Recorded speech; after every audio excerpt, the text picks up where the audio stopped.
The journey and the lessons, your journey, your lessons, the journey and lessons that can. Welcome to the Journeys and Lessons podcast, where we explore the powerful stories that shapes extraordinary lives. I'm your host, Dr. Lincoln Bryan, and today we're bringing to you a truly dynamic conversation, one that takes us from the bustling kitchens of Sandals resorts and resorts across Jamaica to the political platform of Jamaica's local government. The guest on our show, today's guest is a man of purpose, passion, and transformation. He's worn many hats, literally and figuratively, an executive chef crafting culinary experiences that have delighted countless guests, and figuratively as a public servant in the heart of Jamaica. We're talking of none other than Chef Anthony Swaby, now elected councillor of the Maroontown Division in St. James under the People's National Party. His journeyed in layers from humble beginnings, a love for the kitchen, service in the hospitality industry, to boldly stepping into the realm of politics and community leadership. We'll explore his early influences, the key transitions in his life, his faith, and the lessons that continue to shape his purpose. So I want you to welcome to Journeys and Lessons podcast, my very good friend, Chef Anthony Swaby, no, Councillor Anthony Swaby. Welcome to the show, Sir Anthony. Thank you so much for being here with me, sir. Yes, it is a pleasure. It's a pleasure, and thank you for having me here as well. Absolutely, absolutely. I must say, Anthony and I have known each other for quite some time from his days as chef, and we have served together at Sandoz Resort in Antigua through many years, many years, and of course, at that time, I've really watched him grow over the years into his career as chef until the Lord has really transitioned him into something bigger and better and greater to be serving, of course. In the Jamaica political landscape. And so, Anthony, we want to talk to you because a lot of time now we often tap it by saying, folks see the glory, but they don't know the story. And we often want to go back and really show persons and talk about our own story from where we come from, our own, from our own lens, the struggle, the highs, the low, the ups, the down, and the in between. And so that persons can see us and hear from us and also garner from our own truth or journey or up or down. And of course, while we're talking about our journey or your journey, they can also see themselves and they can pull from below the guttermost and they Yeah. can pull themselves up, of course, into making somebody special and living their full purpose. So, Anthony, we'll start formative years, sir. Growing up in Jamaica, tell us where in Jamaica you're from. Formative years, childhood days growing up in Jamaica. What was those early years like for Anthony Swaby? Well, to tell you the truth, those years were some adventurous years. They are years that you would not probably want to relive, but not want to regret in just the same. Because if it were not for those years, I don't know where would I be today if those years didn't shape me into today's future. So I'm grateful for them. But I can tell you, I grew up in a very humble community, which is the division is actually Maroontown, but the community that I grew up in is Vaughansfield. Most people know it as Doppelwell. It's a little corner there where we have a cave. Mm-hmm. But traditionally, that's where I grew up. I grew up with living in a family community. So on the entire stretch where I live was just literally family.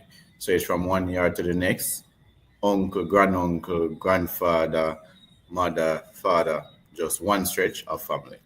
So that's how I basically grew up in that community. And I grew up on the privilege of a village being able to grow you. So Mm-hmm. you can't run from one yard to the next yard and think, say, yeah, you'll get away. Because definitely you'll be scolded by somebody else. So that was the kind of thought process that brought me up into where I am today. Yes, really powerful. So literally a village that raises a community that raises you, or it takes a village to raise a child. And your village was all family on one street. Yes. Absolutely, absolutely. Anthony, talk to us about school, early school. Went to school there, which high school. You went to down there in Jamaica. Things that you've done, different value and direction, and who influenced you as a young man. What are some of your influences coming up? Well, ironically, when you speak about the school days, you would think that one is outrageous when I mentioned that I actually went to 4 primary schools. Oh yeah. Yes. So, basic school was Miss Jolly's school, very foundational school. But for my primary school, I actually left and went to Kingston, which is Seaview Gardens, Mm, and went to Georgia the primary there with my mother in living in Seaview, Morley, Phase Line, Phase 1, Phase 2. That's roughly where I grew up in the nitty gritty of yeah. Seaview there, Seaview Gardens there.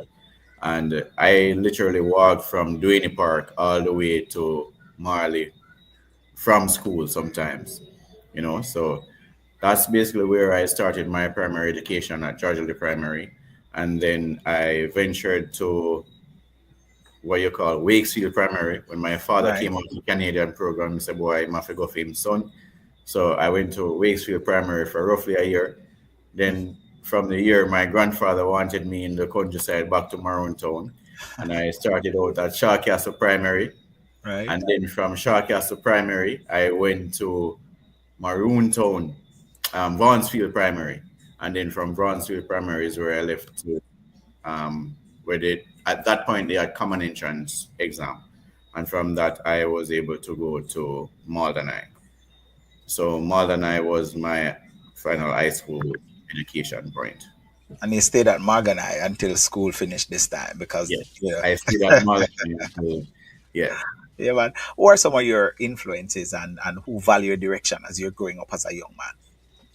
Well, my influence is mainly growing up. I always admired the church body as to how the pastor and the persons in the church how they basically brought themselves up, and more likely my father was also a big part of that in the role model aspect, and when I say my father, it was in the way how the community was very resonating with him. Wherever he went, he was very well known, and I think I owe a lot of where I am today to my father just the same.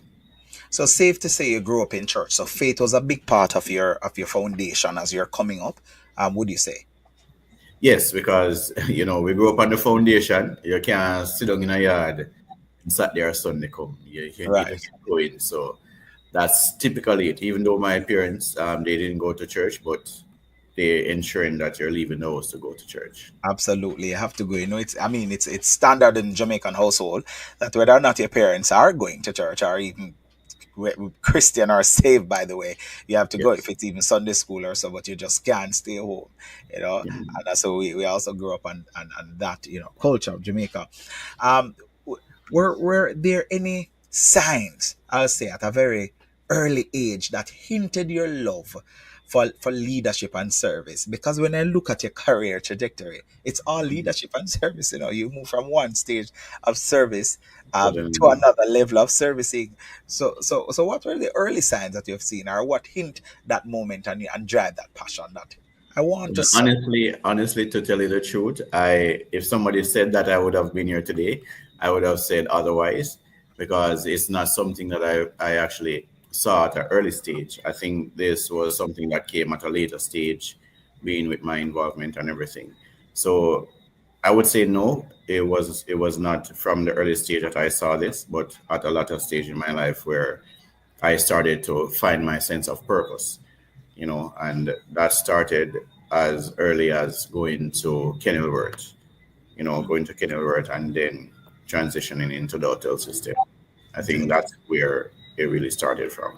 As you mentioned, hotel system, how did you find your way there? Walk us through that, because how do you find your way in the culinary world, or was becoming a chef has always been a part of your plan? So here it is, you have left high school and you're trying to figure out what is my next move.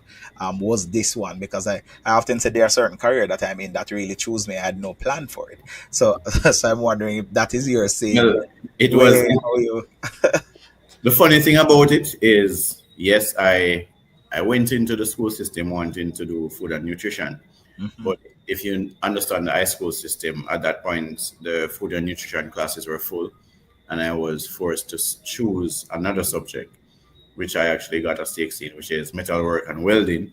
Mm, I had to actually choose that, right. pass the 60 and everything. But it was not my true sense of purpose or passion, Mm-hmm. and just leaving out of school. Surprisingly, I didn't graduate from high school. But leaving out of school, I got a young lady pregnant, and with the resounding thoughts of your parents always saying, "Listen, if you're breeding nobody, you have to make sure so you find way if you mind them." Right, right. And stuff like that. Those thoughts are those words from my parents kept on playing in my head, and I knew there and then once that sound came about, I need to get cracking and get on the ball. So what I did from there, I got a jerk pan from my father, and he was doing chicken at the time, and he gave me my first 50 pounds of chicken to jerk. Mm. And I think that's where the streamline started, where didn't really know much about cooking from before because my father can tell me always a start the pot. Yeah. So getting that start from him, started jerking chicken just right in front of his shop to help to basically feed my child and my baby mother at that time. And, it came to a point where I said this was not enough to fend for my family. And I met this pastor from the Flagstaff New Testament when he came into the community. And he said, young man, what do you want to do? What do you want to do in life? And he said, well, I want to go back to school, but, my parents don't really have it like Mhm. that to send me back to school. So he then said, come to church. And we went to church. And gradually, over time, there was a crusade. I got baptized at the crusade. Eventually, I actually start kind of live with the pastor and his family for a while, and they actually assisted in me going back to Kenilworth along with my father there before. And going to Kenilworth from there is when I really kind of held my head down and said, listen, whatever mistakes or whatever happened within high school is not going to happen right now. It's upward movement for me right now. Right. And I think I stuck to the task. And upon getting working experience, once I got to Sunset Beach was my first place. That was my working experience. And that's where I was for quite some time. And trust me, if you understand being a trainee in those days, it was no easy task to what is happening now. Right. Because I worked at the commissary where you had to pre-prep bacons, onions, scallion, peel the pineapple, send them over, strip all of those, every whatever trash from the vegetables that you're getting, and send over to the main kitchen. And based on my work over there, they said, listen, we want the young man to come over the kitchen. And chef took me over into the kitchen. And when I went over to the kitchen, I worked for some time until, I wanted a job, a full-time job. But they said, why, Swaby, there was no opportunity here. Right. And surprisingly, my chef at that time was Chef Beeson. And it happened that it went on for a year into the New Year celebration, when we had the New Year's Eve celebration. And I got the chance to meet a man called Pitsuti. I was working the lobster shack that night at Sunset Beach, and I was working the lobster shack um, periodically. Pitsuti was there with date, and I happened to meet him, and he gave me a card, and he said, "Listen, give me a call." Surprisingly, I lost that card, but a young man in my community by the name of Randy was working at Sandals Inn, which he said that there's a position I want to bring me in. And I went in with Randy and I got the job. At that time, there was this flying chef that was there. The flying chef, Louis Bailey. Can't forget him. He was Air Jamaica's flying chef at the time. Uh-huh. Yes, Louis Bailey. And I went in and I worked there for nights. There were a lot of times that he asked me to do overtime. And listen, country, when me tell us that we live a country, our Right. country live, because when they ask you if you do a night shift, you can't get no drive to go home. And you Right. probably have morning shift the next day, so me have to sleep on the staff bench run a back Wow. and make sure so me get up a morning and reach a work. And when Wow. that man saw the passion, within the 5th month, he said to me that, listen, I see your true passion. Nobody here works as hard as you. I'm giving you an opportunity. He said, you have a passport? I said, no. I said, no. I told him yes. I told him I Yes. had a passport. And that's the fastest passport I ever get. Yes. Because by the time I got my salary, I used all my salary to get that express service passport. Yes. By the time he told me that the interview was ready at SRI, Hmm. I had the passport ready and everything. And I went. When I went, it was with Pitsuti. And he said, but I remember you. You Yes. know? Oh, And the same chef you run back into.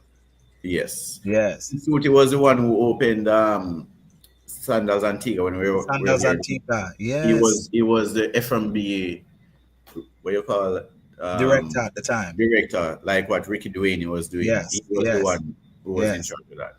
So he interviewed me, and when he interviewed me, he said that, listen, I don't have much. Mr. Bailey already told me who you are, how your work ethics are. Short and long and short story, we need some good men over there in Antigua. And are you up for it?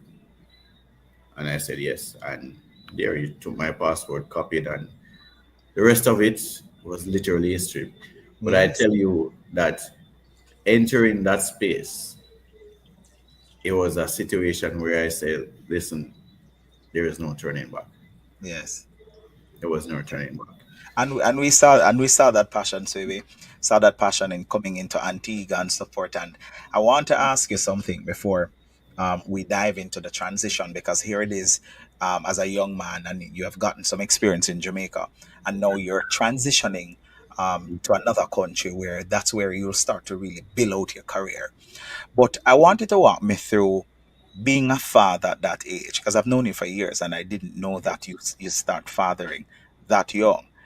Being a father so early, and I mean in your teenage years, Mhm. talk to me about that mental pressure, because it must have done quite a bit to you, because here it is, you have to now give up who you are and trying to finish your education, because I am now a father and there's a level of responsibility now that is on me, and now I have to take on the baton. So how does it really affect you mentally or give you that drive or that boost? Talk to me about, what you deal with as a young man, not early father, while everybody was just enjoying themselves. You have to keep in the back of your mind that, hey, I've got responsibility.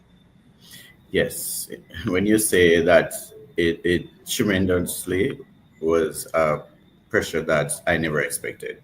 Mm, But what I kept in my mind is that, listen, whatever I went through as a child, I do not want a repeat of that for my child. mm, So, with all honesty, I did exactly what I had to do. I mean, even before, while I was at Kenilworth and I was living with Pastor, whenever they had the missionaries, I used to have missionaries come by the house. And that's where many of my little catering things, so I would have to prep salads and stuff like that. And they would tip me, and all the little money that I got went back. So I make sure my daughter get prom, all of these things, whatever it is, I ensure that she got whatever I could afford, right, you know. But the pressure was real. It was a situation where you had to look at it and say, listen, it was her needs above mine. absolutely. And I had to put all of that aside. And I think one of the things that gave me that courage to actually go forward and not fail in many ways is how my father grew me, and along with some of the nurturing aspect. Because while I was going to school, it was always a factor that I would have to stay with my sisters, my siblings, while my Hmm. mother was at work. So that kind of gave me some kind of teaching as to how to take care, Right, right, because I basically cared for my two sisters from a tender age. right. While my mom was at work, I was the one who had to be there for them. So it came a bit of a easy thing, but it That also, nurturer was already inside. yes, it came as Yes, a pressure knowing that this is actually my own yes, offspring. So Yes. that was where the twist of pressure came. And I have some thoughts, because even when my daughter was born premature, and even when I held her, I was scared. I'm like, I'm gonna crush her. I'm gonna, Yes. take her from me. I'm so that was kind of like the experience. But watching her grow, it was definitely an adventure. It was definitely an experience, one that you can not pay for any at all. Yes. Yes. So I have no regrets there, and Okay. I'm glad for the teachings that brought me into that space. Yes. And I'm sure on the upside too is also fuel your growth and give you a greater sense of purpose, Yes. to keep on keeping on. So we have transitioned from Jamaica, because you're in Jamaica and you got this opportunity now to go to Sandoz to start working in Sandoz.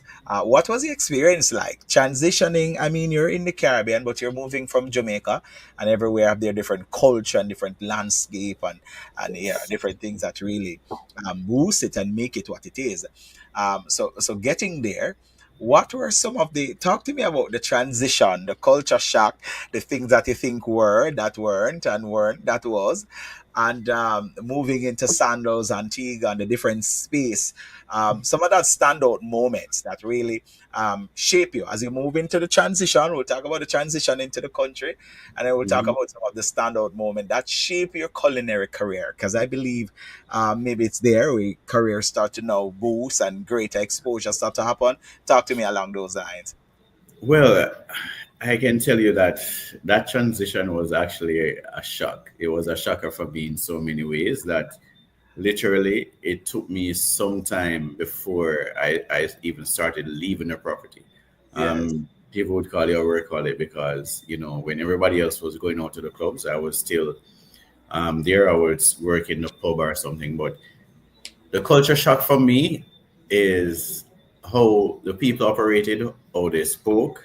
Right. I mean, it took you some time to kind of get to it. I mean, like literally, when somebody said like, "Hey, Jack, pass that for me," I'm looking for Jack, not Yeah. knowing that they're literally saying you are referring to You you as is a their person. lingo. Yes, It's it's their their kind. lingua. So it took me some time, and even when you'd ask for something and they say tall, and I'm like, what are you trying to say? So, it took some time, but I don't think the transition there in Antigua was that difficult, mainly because we had a lot of our local people there. Yes. And, it gave you that sense of purpose that you're in a safe space. You have people that are from the same background Hmm. and are able to help you, bring you into the space, and to actually accept the culture there to an extent where you can basically operate in it and understand what is really going on. So while the transition was very a first time shock for me, Hmm. I was still able to smoothly go through it without any hiccups or anything. Right. Talk to me about some standout moments that really shape your career at in Sandoz, Antigua. Standout moments. I would say standout moments. My Nigel, Dwayne Fisher, those were some true friends that helped to groom what we have today. And Hmm. and I can tell you that every moment of the way, I really show those guys respect for what they have done, and for the energy that they have shown. Coming from back home, we really stuck together as a true culinary team coming from back home and pushing each other along the way. I think that was a very great effort of us. And every moment of it, I can tell you that I think Nigel was one of the most standout moments, because that that chef had my back like any brother, Hmm. different from the others. He Yes. was like a total different guy. There was nothing you could say about me wrong that Nigel would not defend. So it was like a big brother defender. Yes. You couldn't try for this me like that. He would be there. You understand? And I think we worked. I understood him, and he Hmm. understood me. While a lot of other persons there didn't understand him, I was somebody who could relate to him. Even at one point when they were housing us, Yes. um, I had to actually give up housing with doing to house with him just because I was the one who understood him more. the most, because he was a gentle giant. And a lot Yes, of persons yes, don't see the giant, but did yes, not understand the gentle yes. beneath So the giant. So I see him as that big brother too. yeah, Mess with him, man. So tell him trust I me. need to baptize you. Yeah, man. So good Yeah, guy. he's a Yahweh fan. So Yes, good guy. Say you have to baptize yeah, me that way. yeah, Wonderful man. guy. So So I see how, and both of you really had that camaraderie and that brotherhood, and it mhm. could be seen, the brotherhood and with Dwayne, and you guys really did just wonderful things. I mean, coming to the resort, and we had the opportunity of working together, and how much there was just this family and this Yeah, camaraderie, man. and when we hang out, it was just something special, and really set the trend. A lot of young people, we're in the same age group and starting out our career and doing our thing, and Hmm. just growing young and still trying to do it, maintaining a job and just living, just Yes. living our 20s, and Yeah, yeah, our man. 20s. Yes, I there. tell you, Antigua for me was a whole different vibe. It was a whole different experience. I tell you, I drifted from my faith. When I say drifted, it wasn't that I did not know God anymore, but it was a case where I felt like I was somewhere where I could just explore, let go, and Yeah, yeah, and it was a whole different experience. But I still went to church on Sundays. I ensured I tried to find a church, and I went to church right. on Sundays.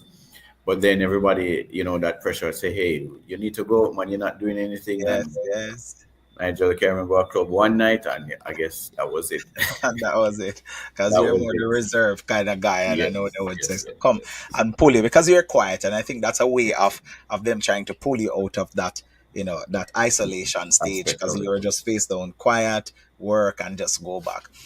So those are good times. Just talking about our life and how our life has transitioned, and the different moments and places and people that has been, and I call them destiny helpers, and I believe Yes, Nigel was one definitely. in your life, definitely a destiny helpers, Yeah, man. helper Yes. that really help you. As we're talking about transition and we're shifting, at what point did you feel a shift from being, because you have worked now for a while from being a chef, and you're working in the field, and I think from there now you start to grow levels within the culinary art, and moving to the different stages and levels and knocking things Mhm. out the water, and winning awards and all of these stuff and recognition for the work that you have done. You have worked in Antigua and then transition again. At what point did you feel a shift from being a chef, or you never stop being a chef, to wanting to make a broader impact? Like at one point, you believe, you know what, with work that I'm doing, I think I can make a broader impact. Well, honestly, I never stopped being a chef. I think one of the things is that I saw a passion for youth empowerment and development, and that started from there when a lot of the trainees started coming from the Antigua Hospitality Training School, and Hmm. I thought I saw at that point is where my transition in terms of having interest in others being developed is where it all started from. When those young persons came there, I remember myself entering the hotel space and not having enough guidance or enough persons believing in me that I can do it. And I saw a lot of that with them, and that's when I started to really take them onto my portfolio to really show them that, listen, you can make something of yourself through this. And that was a great thing that I did for a lot of them. It gave you a sense of self-respect, because wherever you walk and Chef Swaby, chef, what you do, Hmm. and persons, boy, a chef, let me do this, a chef, you know, gave you a sense of purpose that, A listen, you, purpose. you actually brought some light to this person, you Hmm. know. So it was definitely something that I prayed for, I prayed about, and it came to light, if Yeah, I should say. powerful. So yeah. Powerful, powerful stuff. So you have worked in it, and you see the self of, because a lot of time you're coming in, and you like the feel, you see it, but when you really come in, you don't know what What really to to expect. expect. You know what I mean? And it's almost like a self shock, because you come and you're expecting somebody to hold your hand, and we know hospitality move Yes. fast.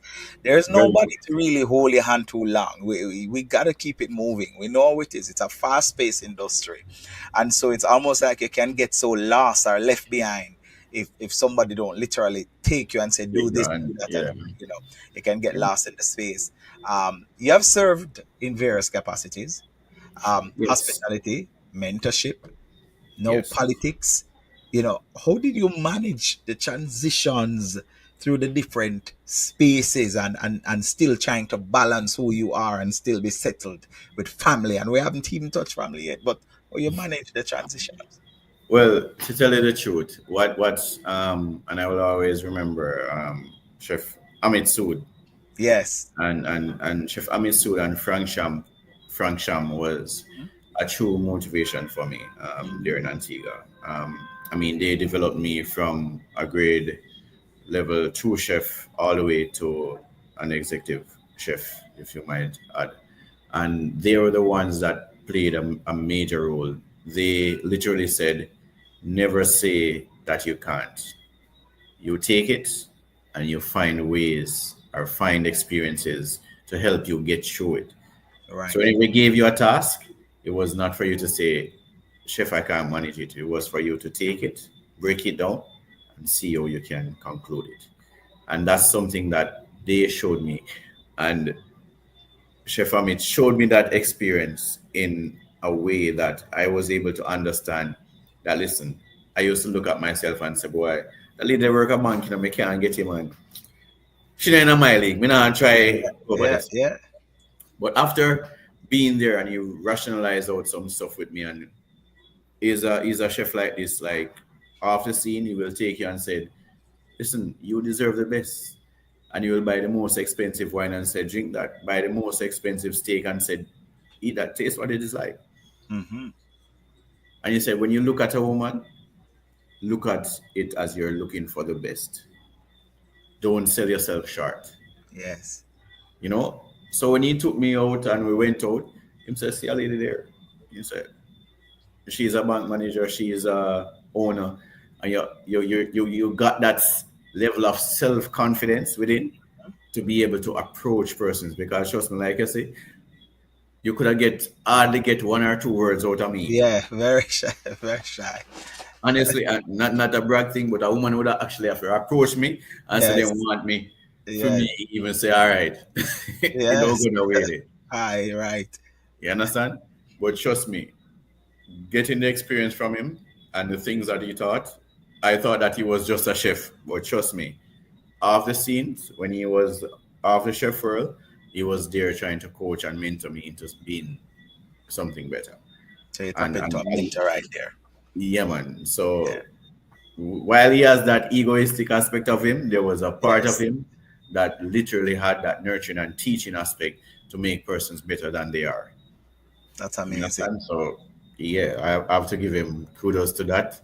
The most expensive wine and USD great steak, lobster. Yes. Him never afraid and say, listen, taste this. That Right. mean the first man make me taste raw meat in Yeah. terms of fish and stuff like that. Him say, listen, you cannot be a true chef if you do not know the umami of anything that you're eating. You need to know the natural state and know what you can infuse it with to change the flavor or improve the flavor profile of any one meat. So he Mm. laid out scallop, all the different seafoods, and you had to taste them without adding anything to them. And then afterwards, you use the raw thing and add whatever And ingredients what? to it and build and infuse your different flavors. And Wow. then boom, he said, look, there you go. Wow. Because That's trust me, amazing. as much as kimonos was there, I was not a sushi fan until Chef came on and said, listen, yeah, my chefs have to break away because when I say audit this restaurant or audit that restaurant, you must know the flavor profile that needs to be there, what you're looking for. So Right. he broke down that barrier in such a way like you're teaching a kindergarten, and I evolved from that kindergarten into something greater today. So I'm giving him hats off to all of that. That's amazing. Another destiny helper Yeah, that man. would have just tap into that space and really help you. And I remember, chef. I remember so Yeah, well. man. Every time I go to an Indian restaurant and I have this tandoori chicken, I said, "This is a guy who will let me eat a tandoori chicken." Mhm. He loved the tandoori chicken, so he's Yeah, the first man. one. He brought tandoori to our menu, and have me try it. And I see it, I was like, "What color is on the chicken? What's that?" And he said, "You should try it. It's very good tandoori." And don't forget the Miss Bird and the Miss Carlos. As Yes, soon as you see Miss Carlos, you see, she Miss was B. a secret mentor. Yes, so She much. was a She was secret. she was that to me. She and Miss Bird. I could Yeah, tap man. to this I, day. Miss I Bird and can I are tell you that connected. those persons, in terms of even my educational background, while Amit worked on the skill set, Yes, they were working on my educational background. That, yes, listen, you need yes, to be here. So when they said that chef is giving you a position, but I'm helping you to get this, so you need a diploma, you need a this, yes, and they were there pushing me, working me to get that. So you see, even though I didn't have the educational aspect for some of the areas, once I got yes. to it, Miss Carlos, Miss Bird would say, "Listen, you're an executive Sue. You need to have these educational profiles to suit Go with the it. position that Yes, you're in." for sure. They would make sure that I get it.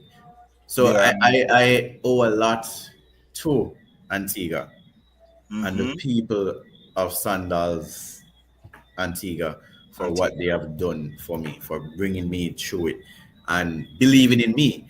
Because Mm-hmm. some stuff was thrown at me, like I never had the ideology that I could even accomplish half of it. Wow. Wow. But trust me, with their belief, I was able to push through a lot of barriers. And trust me, with their push and drive, it was like a easy peasy. Get to I it. went to schools over there. I went to UE campus over there.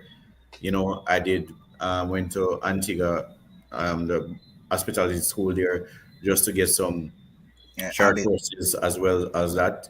I mean, to further myself. So each time I was climbing the ladder, I was getting an additional support of educational Right. features to To go suit with those it. positions, Yes. you know, Yes. because you're in Antigua, you're a foreigner. Mm-hmm. You have to make sure that you're in the right suit before you can get certain things. But they pushed me into it before even getting into it. Before you getting it. And then before Sandals University was Global University for Lifelong Learning. And Yes, that's where I did my first diploma yes. in hospitality at GLA. Yeah, And man. again through Miss B and Miss Yeah, Carlos. man. So they Miss were Bird, that to me as well. Miss Bird is the one who helped me to sign up for Penn Foster Yes. University, and I did my course in restaurant management and hospitality, and I got Yes. my diploma through that. So trust me, it is something that I will forever be grateful for. Forever I can grateful. literally say my second home. Yes, and Miss Yes, B is the one who introduced me to the college in the States that I went and did yes, my bachelor's in business yes, administration. So from there, she said, check out this school. When I was migrating to Canada, she also reminded me about checking out the school, and I went there and did my bachelor's, and then later did my master's at another university.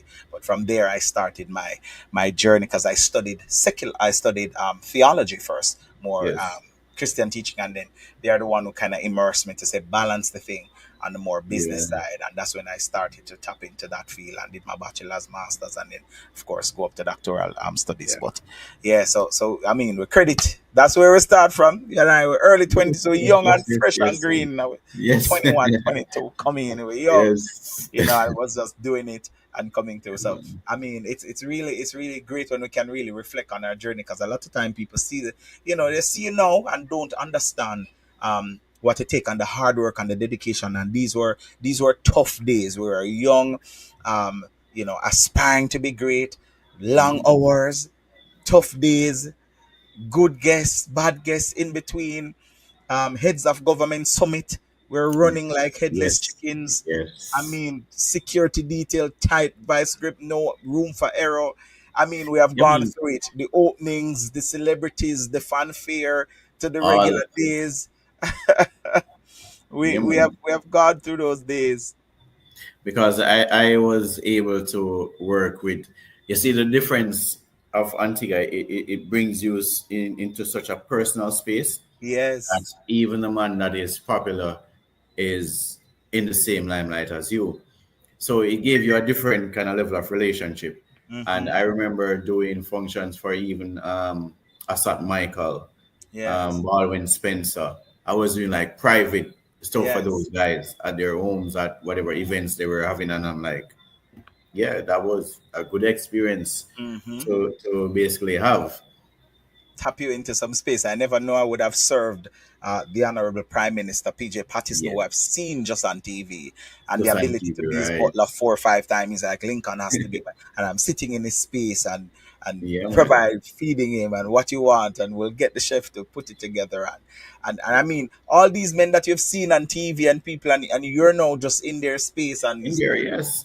I yeah, one so of my it's great, one of the moments I want to go back to. I remember being in Mario's restaurant when I was I just got the sous chef for Mario's restaurant, and I was overseeing Mario's restaurant. And Bruce Stewart was there with a lot of the political affiliates. I think it was a 2011 election or something like that, mhm. and a lot of them came over to the property, and Bush Stewart was there. And I remember they served him the soup, and him say him no one that the soup there. And chef came around, what does the man want? You have to find it. You're the Jamaicans. And I went and made a chicken and pumpkin soup, and man, he actually had two of it. I'm like, that's that's a great moment. Like Yes, looking at this man having my soup and yes, enjoying it, and looking at all that he refused because Chef Amit when him a go out with him expensive sea bass and all of these, yes, yes. and him refuse all of that and choose my little soup. Mm-hmm, mm-hmm. Like, whoa, Because yeah. So he was a simple man, the Honorable Gordon Biff yes, Stewart, yes, yes, very yes. simple He was man. a very simple man. I remember something was wrong with his room. His room is at a Yeah, little yeah, yeah. cheap room, and I put him in an expensive room, and I went to serve him breakfast in the morning, and I said, "How was your sleep?" And he said, "Lincoln, I didn't sleep as long as the night last, all because he Yeah, was man. thinking how expensive the room is that he's sleeping in." I mean, Yes. it Yeah, blew man. my mind how this billionaire, but he was just the simplest, and I've learned so Simplest much from man. him. Very, Being very his simple. butler, just being in his company, the simplest of it. He just couldn't sleep because that's not his room. He It's just feel like it's too much for him. too much for him. Yeah, Yeah. it's too grand. It's too. He just need his little room in a corner in the garden, and he will be. Mhm. He will be fine. And again, that's lessons that you learn. That it don't matter Mhm. how high you believe you are. Just stay close to the ground, and you don't Yeah. have to show anything. Just be simple, and simplicity is what it is. And I've learned those lessons. Yeah, Those man, lessons very from him. simplified. Yeah, he have And, taught me and some valuable lessons yeah, there. So as I move it and we continue the conversation, because those are great memories there as you move into your role. Um, Mhm.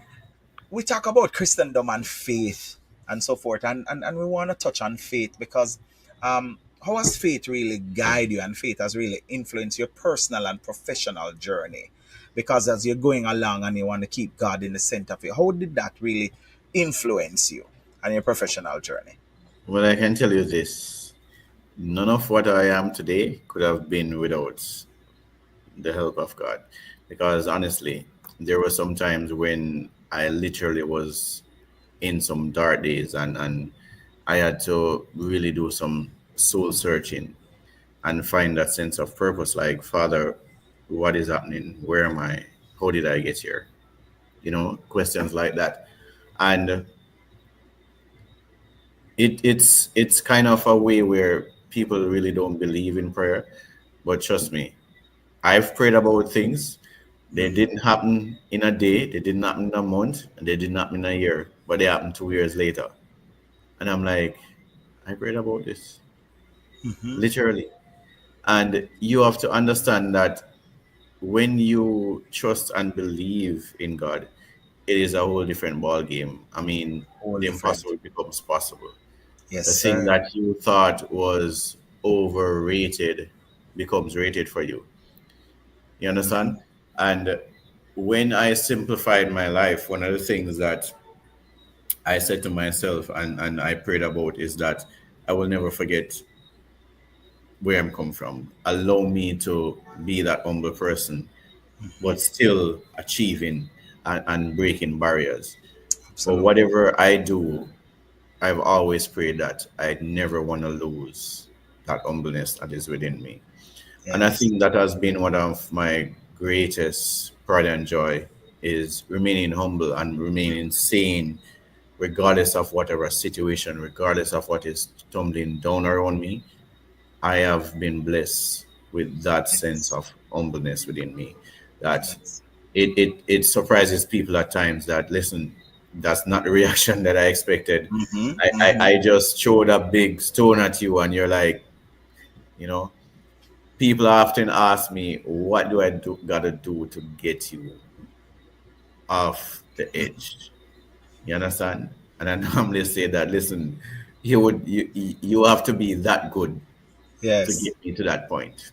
Yes. Because you're always humble. You always You maintain that understand? humility. And trust me, even where I am today, I literally stood there and said to my cousin, who I call her brother Jermaine, and I said, say, I wish that be councillor MP if he, yeah, when they and see struggles, they man and not see struggles, Right. And it was just a casual statement. And Really. there's where I saw and believed that life is in the tongue. Mm. You literally So speak this things is to not a be. plan. This is you This just saw the gap and saying, I just don't saw the think they're gap. connecting with the people in such a way. Mhm. We are here, we live it, we know it. We Yes. should be doing this just casually. Just casually. That like casually jokingly, not Yes. even having it as say yes. But we were two persons, myself and Jermaine, we were two persons from the community that were in sync in wanting better for that community and Right. saw ourselves evolving, but never to leave Jamaica. We always had that Mm. ideology that listen, we can be right here and Yes. make the best of Jamaica Right right here. here. Yes. You understand? And I think that was one of the reasons I didn't stay in Jamaica, even though I think if I hadn't gotten the transfer back to Jamaica, I think I would have still been there. But life's destiny is life's destiny. You can't change that. Can't change it.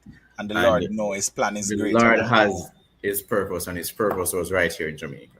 yes. Have to be So back no there. matter what, I could not have changed that So the purpose. Lord transition you to Antigua because there are some lessons that you needed to learn Needed to for the learn. journey. Right. And so you have gone there and you have learned the lessons. You have had the opportunity before entering the politics to be very close to international politicians, we'll Yes. say, Yes. and be in their company, see how they move and how they behave and all of that.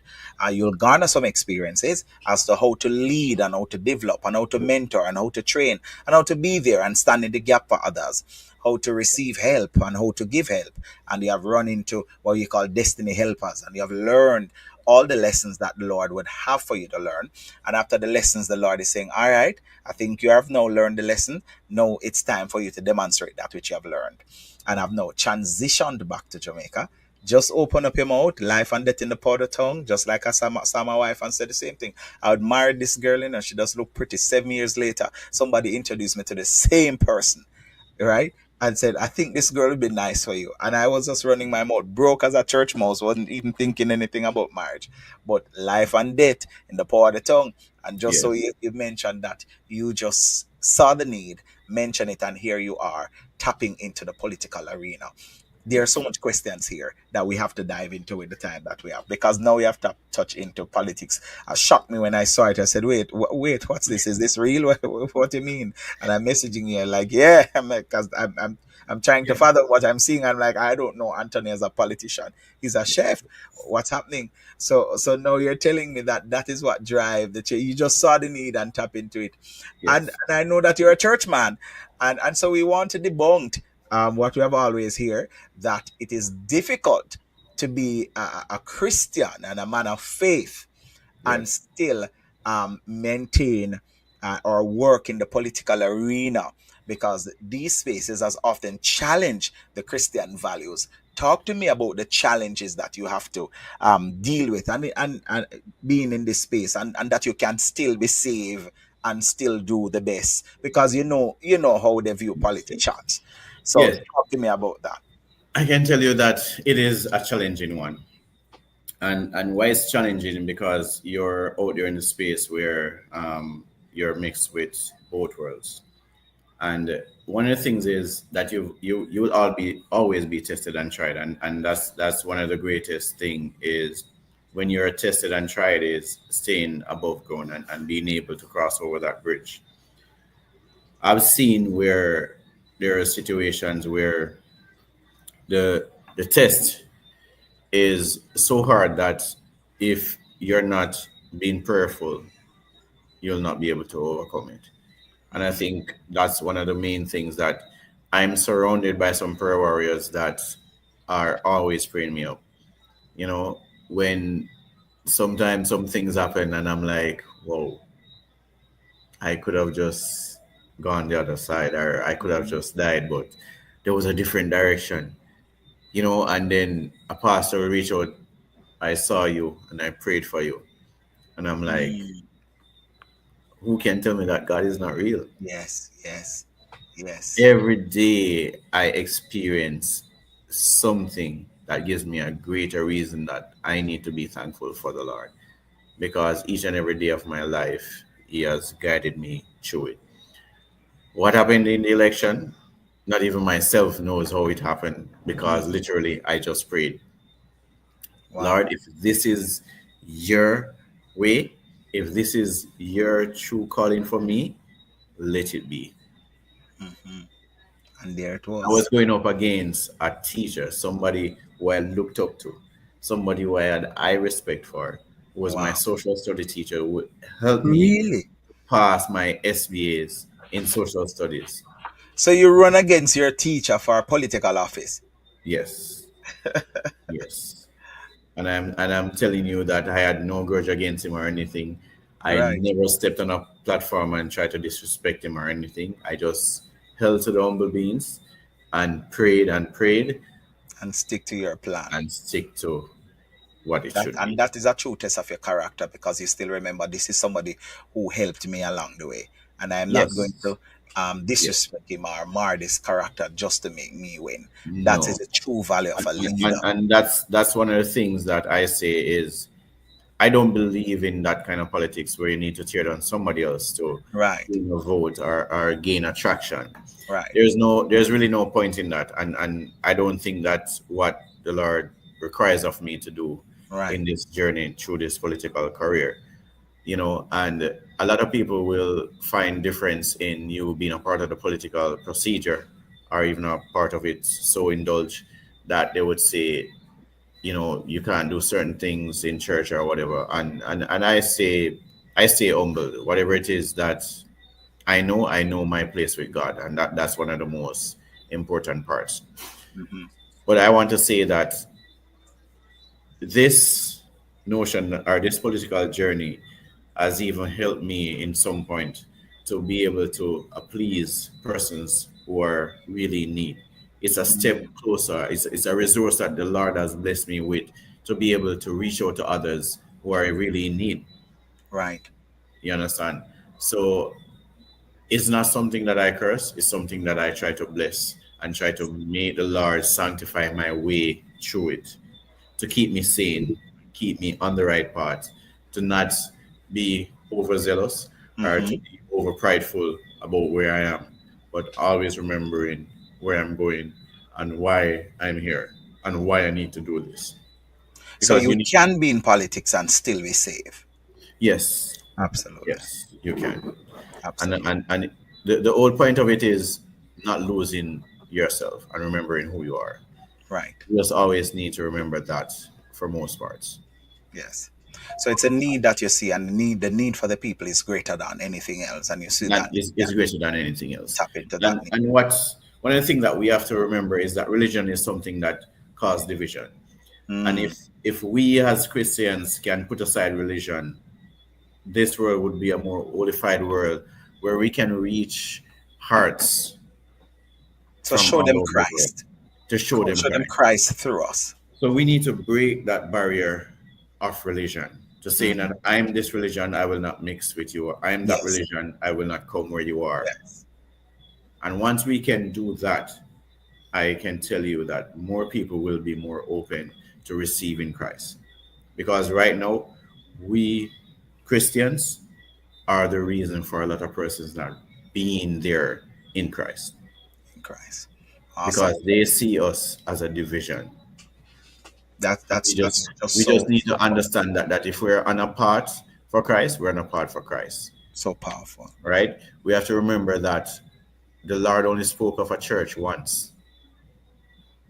Once. Right?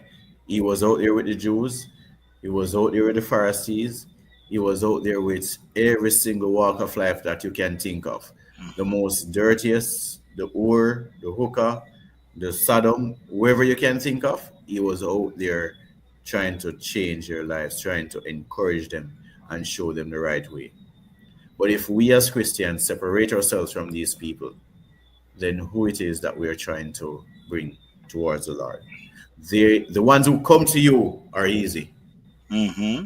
It is the ones that are not coming that you really need to go. That is your purpose, to reach the Yes, fence of those who don't want to be reached. that's right. The challenge is not to get the man that comes to the pulpit and say, Lord, forgive me. Right. The challenge is for those out there who think that, Will listen, never I come don't in. need that. Yes, that you And need they to will never reach. step foot in there. They will never step foot in there to even be um their heart to be touched by the Lord or whatever. They will stay out there, Hmm.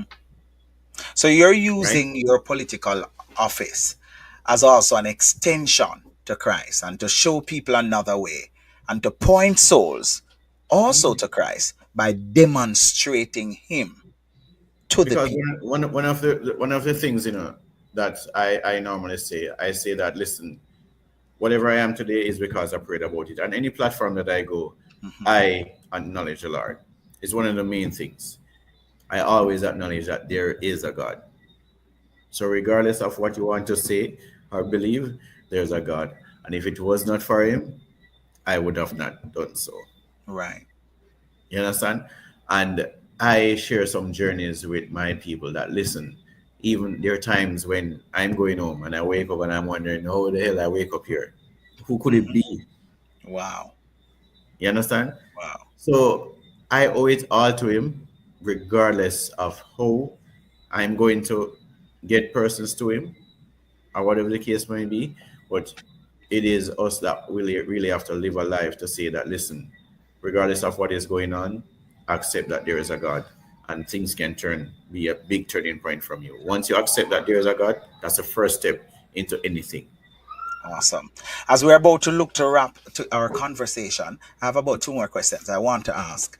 Um, what has been your experience so far, because now you're first time counselor, and I remember that when you're running and I text you and I said you better win, we're praying up here, we got you.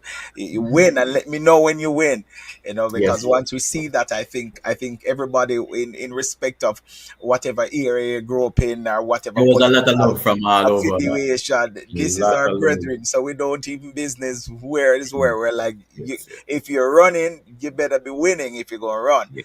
And I mean love from everywhere. People from Antigua and forever reaching out. Lincoln, you see that Anthony is running for politics in Yes. Jamaica. Some of Yeah. them are not even Jamaican, but Yes. we're But cheering you on, yeah. just because you're running, and we know the character of the man that you are. And we just Yes. know that, look, if you win, trust me, if he say yes, it's yes, because that's just who he is at his core. And so, what has your experience as a first time counselor before Maroon Town, and what is your goal for the constituency? Well, trust me, there's a staying on the outside and going on the inside is two different experiences. And Yes. I guess if I had not known, I would have said otherwise. But the task that is at hand and it must be done. But going in is a whole different experience. Looking at all of the procedures that you have to go through to get some simple things done, you only see then and there that why, as a country, we're not where we're supposed to be, because there are a lot of barriers that divide the process from going where it needs to be. So I understood that it's a process, and it's a process that I'm still learning. I tell anybody that I'm young to it and I'm still learning, I'm still observing as I go along. But the main drive of it is that I understand that things will not always go where you want. You will not always get the projects that you want to be done, but you will still have to push and communicate and represent the people. Always keep in contact with the people and let them know what is going on. The more information you give them is the better. The better. Now, in terms of what I have planned for the community, my community is a rich heritage community. It has a rich heritage of the Maroon, from the Maroon War with the British, Kojo, Nani, Taki, all those persons, they play a significant part in my community, right? The constituency that I'm from, that's where Sam Sharp was born. So I'm telling you about a legacy of history. And I Yes. think one of the things that our leaders, whether they were PNP or the JLP, because you'll hear the stories of 30 years of a PNP reign and whatever of a JLP reign. But none of those both parties made a difference in terms of what the community should be. And one of the key things is that our community has lost as it relates to tourism. Tourism, in my eyes, has left the local people. It is only driven to a set of people. And I'm saying my aim out here, based on being in the hotel industry, my main passion right now is for my hoteliers that are out there, my people of Moronto. I want everybody to be able to benefit from tourism. It's one of our main economy, and we can benefit from it. When I look around my community, I see that there is a lack of heritage tourism or ecotourism. So I tell my people that, listen, if you're building a room, build two, leave one for Airbnb. This place is going to grow to an aspect where you can have a Airbnb there. The man who have him restaurant can use the one man of your Airbnb and him say, all right, if me charge you $100 for Airbnb, $20 for the restaurant, so you can simply order from that restaurant without having to pay for it and get it. And So at get the it. end of your leaving, I know that there's a $20 bill for that restaurant to be paid over. That's it. So I'm looking at the all-inclusive tourism aspect, wherein a man come into the community, one tourist come into the community, but the entire community benefits. Benefits. Absolutely. And you You have that understand? experience to tap and to teach that. Right. How that can And that's what I'm simply saying to but the to to be the honest with you, Swaby, I did not know that Maroon Town was Mhm. the Maroon Town. And it may Yes. sound crazy, Yes. but you know, a lot of places in Jamaica is not what it is. Yes. And it was Portland formerly Cottages Killarney Town. Portland. Portland Cottages in Clarendon. Yes. So people who are in Jamaica don't said, what, how you could never know it's called Maroon Town? Well, Portland Cottages in Clarendon, not Portland. So there, there are places where it's a name but Yes. has really nothing to do with the name of the place, Yes. but I did not know that.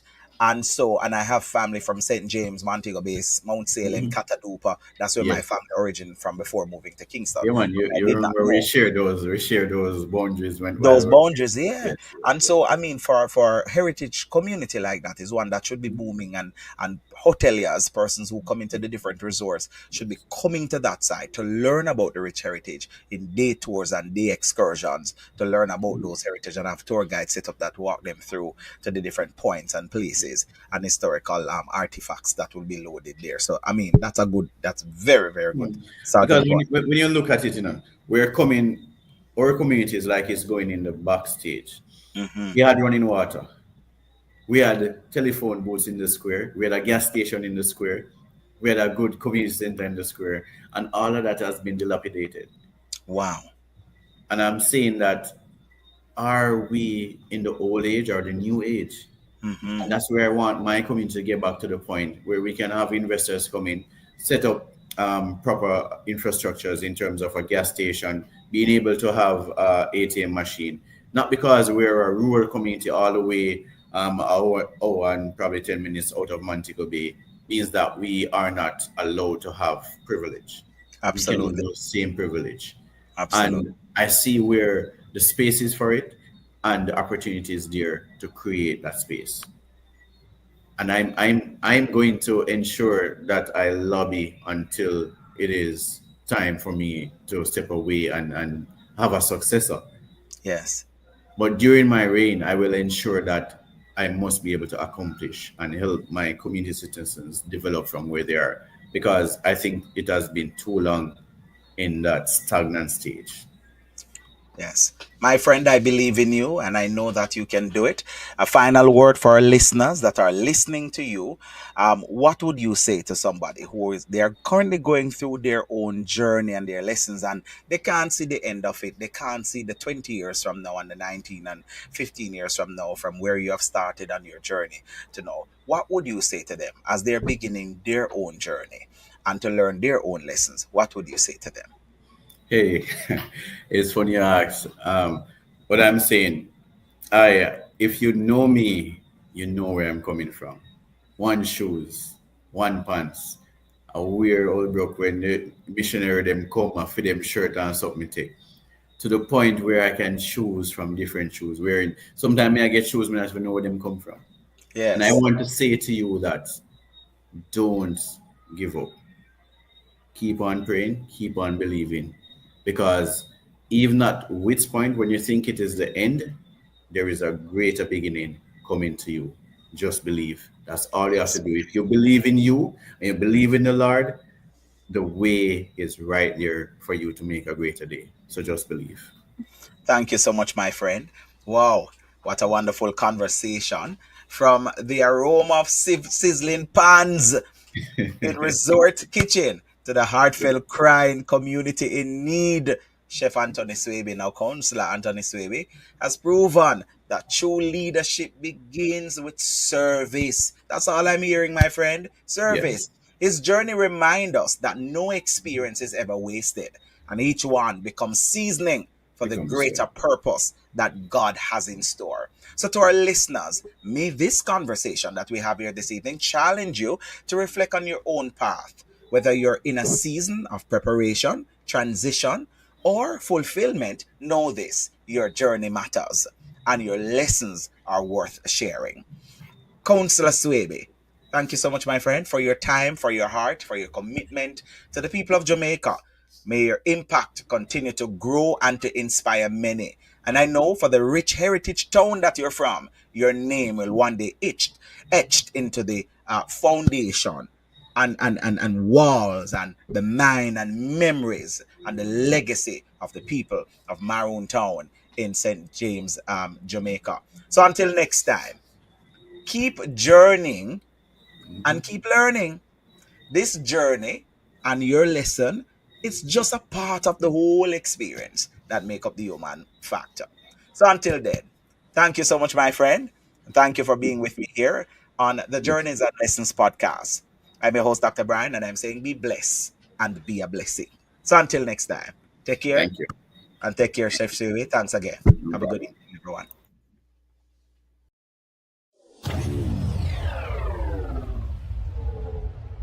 The journey and the lessons, your journey.